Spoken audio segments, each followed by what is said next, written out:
कैसे एक बड़ी आबादी को रोग की चपेट में लाया जाता है, कोरोना उसका एक उदाहरण रहा है। स्वाभाविक रूप से किसी भी प्रकार के इन्फेक्शन से बचाव के लिए जो महत्वपूर्ण है, उसमें ख़ासतौर पर हम लोग इस बात को अक्सर देखते हैं कि हॉस्पिटल्स में अक्सर एक बात के लिए जो सीनियर चिकित्सक हमेशा इस बात के लिए सलाह देते रहे हैं कि हॉस्पिटल इन्फेक्शन भी कभी कभी रोग की जटिलता को बढ़ाने में योगदान देते हैं। स्वाभाविक रूप से वहाँ पर उस प्रकार की सावधानी आवश्यक है और मुझे प्रसन्नता है, खासतौर पर जहाँ पर ओटी या इस प्रकार की सर्जिकल आइटम रखी जाती हैं या हॉस्पिटल में उपयोग की जाने वाली वस्तुओं के लिए यूवी रेडिएशन डिसइंफेक्शन चैम्बर की स्थापना, उसमें एक महत्वपूर्ण कदम है और यह एम्स गोरखपुर की पूर्णता की ओर अग्रसर होने की संकल्पना को आगे बढ़ाने का एक महत्वपूर्ण पहल भी है।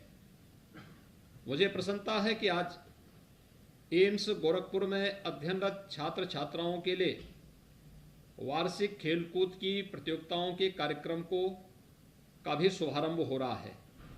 ये वास्तव में न केवल हम एक चिकित्सक के रूप में बल्कि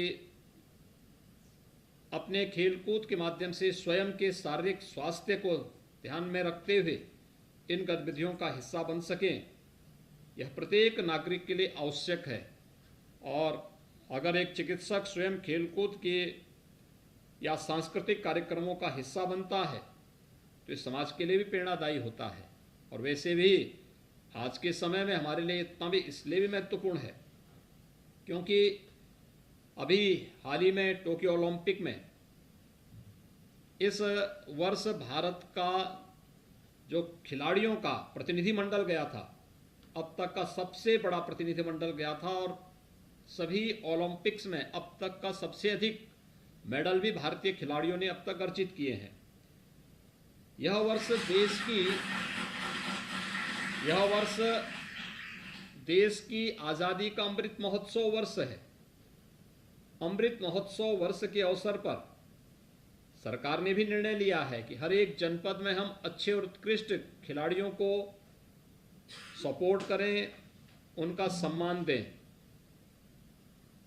चिकित्सक अपने आप को केवल यहाँ तक सीमित न रखें कि हमें केवल उपचार तक ही सीमित रखना, बल्कि इन सभी एक मनुष्य के स्वस्थ रहने के लिए जो एक आवश्यक सावधानी और आवश्यक उपाय हो सकते हैं, उस दिशा में भी जो प्रयास प्रारंभ हो सकते हैं, क्योंकि रोग के उपचार से महत्वपूर्ण बचाव है। और मुझे लगता है कि भारतीय मनीषा वैसे भी इस बात को मानती है कि शरीर माध्यम खलु धर्म साधनम। अगर हम इस बात को ध्यान में रख करके स्वस्थ रहने के इन सभी उपायों को अपनाने का प्रयास करें, जिसमें कि खेलकूद और सांस्कृतिक गतिविधियां भी उसका एक अभिन्न हिस्सा है।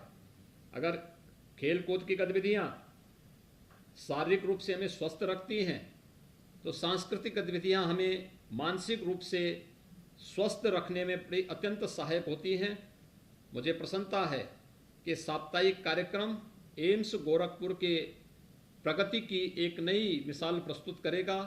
आज के इस अवसर पर मैं एम्स गोरखपुर को सियाम मशीन मिलने, यूवी रेडिएशन डिसइंफेक्शन चैम्बर को उपलब्ध होने और पूर्वी उत्तर प्रदेश के 28 जनपदों के लिए 100 सैनिटरी पैड वेंडिंग मशीन उपलब्ध होने के अवसर पर हृदय से बधाई देता हूं, अपनी शुभकामनाएं देता हूं। और साथ साथ एम्स गोरखपुर के सभी छात्र छात्राओं को वार्षिक खेलकूद और सांस्कृतिक कार्यक्रमों के इस आयोजन के लिए हृदय से बधाई देते हुए इस पूरे आयोजन के प्रति अपनी शुभकामनाएं भी देता हूं।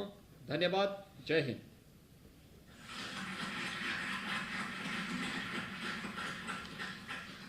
बहुत बहुत धन्यवाद सर, बहुत बहुत धन्यवाद। पिछली बार हमारा सौभाग्य हुआ था कि आप हमारे बीच थे। आज वर्चुअल माध्यम से भी हम सभी, हमारे छात्र, हमारे संकाय सदस्य, सभी एम्स परिवार आपके इन आशीर्वचनों से बहुत ही मंत्रमुग्ध महसूस कर रहे हैं और नए